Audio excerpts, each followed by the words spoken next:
লা ইলাহা ইল্লাল্লাহ সুবহানাল্লাহ আলহামদুলিল্লাহ লা ইলাহা ইল্লাল্লাহ লা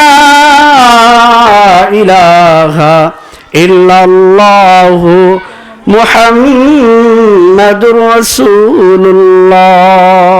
সকলেই পড়ি সাল্লাল্লাহু আলাইহি ওয়াসাল্লাম। আলহামদুলিল্লাহ।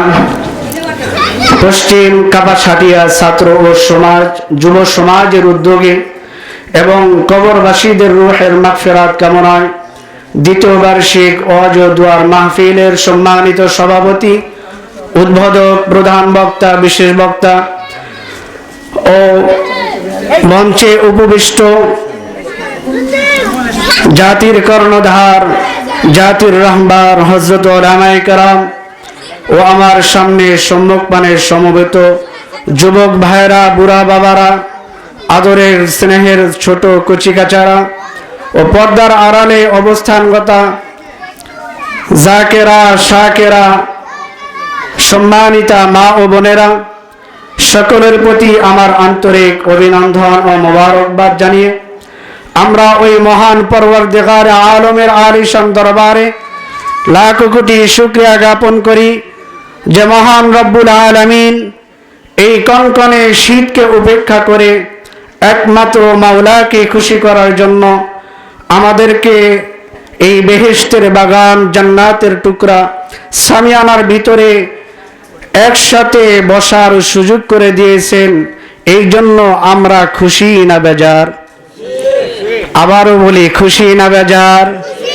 যদি খুশি হয়ে থাকি, যে মালিক আমাদেরকে খুশি করেছেন ওই মালিককে খুশি করার দরকার আছে না নাই? চিল্লায় বলতে হবে, আছে না নাই? যদি ওই মালিককে খুশি করার প্রয়োজন মনে করেন, তাহলে আসুন আমরা ওই মহান কায়নাতের দরবারে একবার অন্তরের অন্তরস্থল থেকে জবান খুলে আওয়াজ করে একসাথে কালিমাতুশ শুকর আদায় করে বলি আলহামদুলিল্লাহ। বলেন আলহামদুলিল্লাহ। ঈমানের আওয়াজ একবার আল্লাহর নামে ধ্বনি উঠান, বলেন আল্লাহু আকবার। আবারও বলেন আল্লাহু আকবার। আলহামদুলিল্লাহ। সম্মানিত হাজিরিন, আল্লাহ পাক রব্বুল আলামিন আমাদেরকে ভালোবেসেছেন, আমাদেরকে মহব্বত করেছেন বিদায় আমরা এই সামিয়ানার ভিতরে আসতে পেরেছি। কথা ঠিক? জোরে বলেন, কথা ঠিক? কেন? আমাদের মতো অনেক বাপ ভাই, বন্ধু বান্ধব এখনো রাস্তাঘাটে ঘুরে বেড়াচ্ছে, এখনো চাষতলে বসে আছে, এখনো চাষতলে বসে বসে বৌমার দিকে তাকিয়ে আছে। কথা বলেন ঠিক কিনা? কিন্তু আল্লাহ পাক রব্বুল আলামিন আমাদেরকে ভালোবেসেছেন, তার রহমতের ছায়ার নিচে আমাদেরকে জায়গা করে দিয়েছেন। আপনি ইচ্ছা করলেই আপনি দ্বীনি ছায়ার ভিতরে আসতে পারবেন না। আপনি ইচ্ছা করলেই মহান মালিকের গোলাম হইতে পারবেন না। মালিক যাকে ভালোবাসেন, মালিক যাকে দ্বীনের জন্য কবুল করেন, তিনিই কেবলমাত্র ইবাদত করার, আল্লাহ তাআলার নৈকট্য অর্জন করার সুবিধা ভোগ করতে পারে। কথা বলেন ঠিক কিনা? কেন? আল্লাহ পাক রব্বুল আলামিন তার কোরআনের মধ্যে বলেছেন, আফামান শারাহাল্লাহু সাদরাহু লিল ইসলাম ফাহুয়া আলা নূরিম মির রাব্বিহি ফাওয়াইলুল লিল কাসিয়াতি কুলুবুহুম মিন যিকরিল্লাহ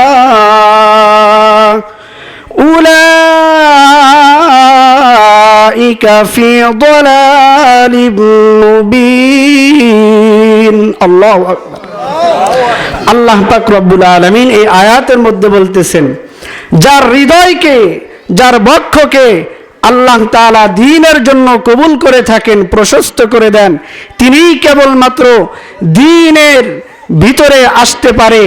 আর যারা দ্বীনের ভিতরে আসে, দ্বীন মানে, দ্বীন বোঝে, আমি আল্লাহ পাক রব্বুল আলামিন তাদের যাদের হৃদয়টাকে আল্লাহ তাআলা ভালোবাসেন, দ্বীনের জন্য কবুল করেন, কেবল তারাই দ্বীনের কাজ করার সুযোগ পায়, তারাই কেবলমাত্র দ্বীনি সামিয়ানার ভিতরে আসতে পারে।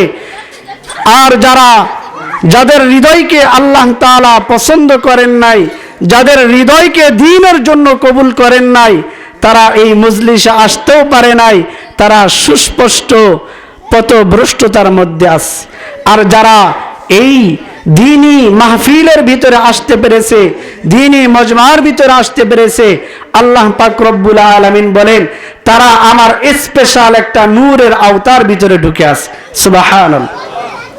সম্মানিত হাজিরিন, তো আমরা যারা এখানে বসেছি আমাদের সময় ব্যয় হবে নাকি হবে না? আমাদের সময় ব্যয় হবে। আর যারা মাহফিলে আসে নাই, এখানে বসে নাই, তাদের সময়ও কি বসে থাকবে নাকি চলে যাবে? বলেন, তাদের সময় চলে যাবে। যারা সময়টাকে কাজে লাগাবে তাদের সময়ও চলে যাবে, যারা কাজে লাগাইবে না তাদের সময়ও চলে যাবে, তাদের জন্য অপেক্ষা করবে না। তো সম্মানিত হাজিরিন, আমি আপনাদের সামনে খুতবার ভিতরে ছোট্ট একটি সূরা তেলাওয়াত করেছি। এই সূরাটির সাথে আপনারা কম বেশি সকলেই পরিচিত আছেন। সূরাটার নাম হলো সূরাতুল আসর। সূরাতুল আসর 2 লাইনের একটি সূরা, 3টি আয়াত। তো আমি এই সূরাটি তেলাওয়াত করেছি। আল্লাহ পাক রব্বুল আলামিন এখানে সময়ের কসম করছেন। কিসের কসম? জোরে বলতে হবে, কিসের? সময়ের কসম। এখানে যদিও সূরাটা একেবারেই ছোট, কিন্তু এর ভিতরে অর্থ অনেক গভীর, এর সারমর্ম অনেক বড়। ইমাম শাফিঈ রাহমাতুল্লাহি আলাইহি বলেন যে কোরআনের ভিতরে যে সূরাতুল আসর নাজিল হয়েছে, আর পুরা কোরআনের ভিতরে যদি অন্য কোনো সূরা নাজিল না হইতো, কেবল একটি মাত্র সূরা সূরাতুল আসর নাজিল হইতো, আর একটা সূরার উপরে যদি মানুষ আমল করত, তাহলে এই একটা সূরাই মানুষের নাজাতের জন্য যথেষ্ট হয়ে যেত। সুবহানাল্লাহ। তো আল্লাহ পাক রব্বুল আলামিন এখানে সময়ের কসম করেছেন।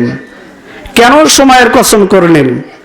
আল্লাহ পাক রব্বুল আলামিন অন্য কোনো জিনিসের কসম করলেন না, কোন নবীদের কসম করলেন না, অন্য কোন মাখলুকের কসম করলেন না, রাত দিনের কসমও করলেন না।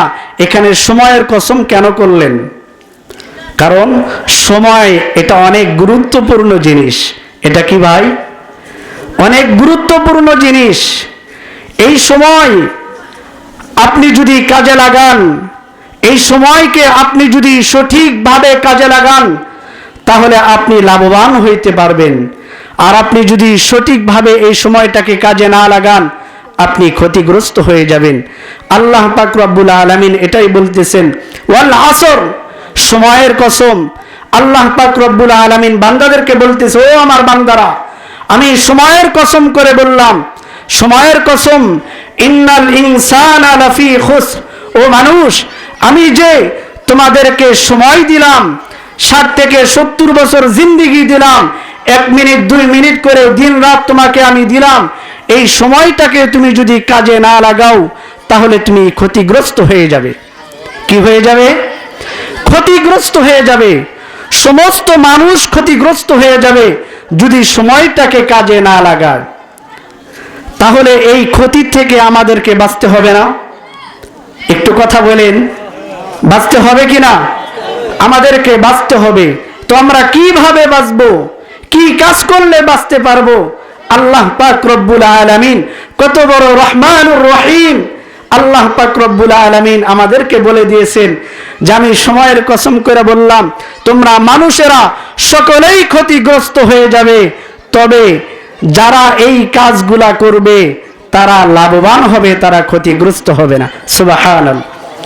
তো ওই কোন কোন জিনিস, কি কি জিনিস করলে, কি কি কাজ করলে আমরা লাভবান হব, ওই কাজগুলো শোনার দরকার আছে না নাই?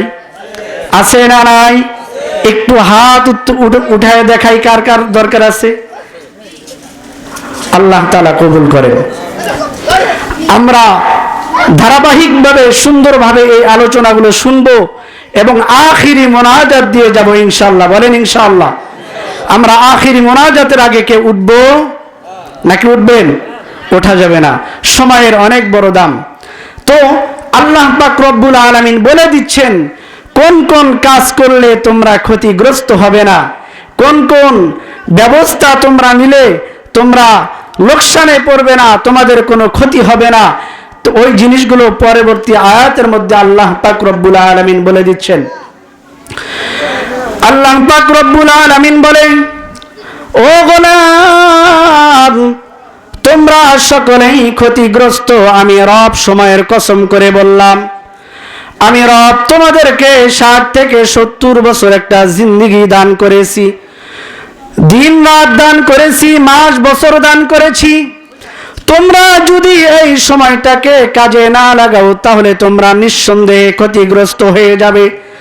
তবে যাদের ভিতরে 4টা গুণ থাকবে তারা ক্ষতিগ্রস্ত হবে না। বলেন কয়টা গুণ? জোরে বলতে হবে, কয়টা গুণ?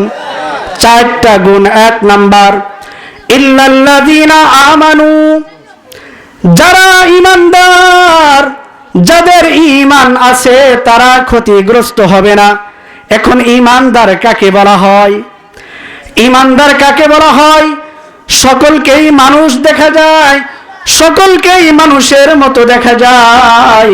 হিন্দু মানুষ, বৌদ্ধ মানুষ, নাসারাও মানুষ, খ্রিস্টানও মানুষ, কাফেরও মানুষ, আবার আমি আর আপনিও মানুষ। পার্থক্য আছে? যারা বলেন পার্থক্য আছে? মানুষের মধ্যে কোনো পার্থক্য নাই, কিন্তু পার্থক্যটা হলো আমি আর আপনি মানুষ। এই মানুষ হইলেই যে সে লাভবান হবে তা নয়। মানুষ লাভবান হবে 4টা শর্ত আছে। কয়টা শর্ত? যদি এই 4টা জিনিস কোনো মানুষের ভিতরে থাকে নিঃসন্দেহে সে সফল কাম। 1 নাম্বার হইল ইল্লাল্লাযীনা আমানু, যাদের ঈমান আছে, যারা ঈমানদার তারা সফল কাম হবে। এখন ঈমানদার কারা? আমি আর আপনি।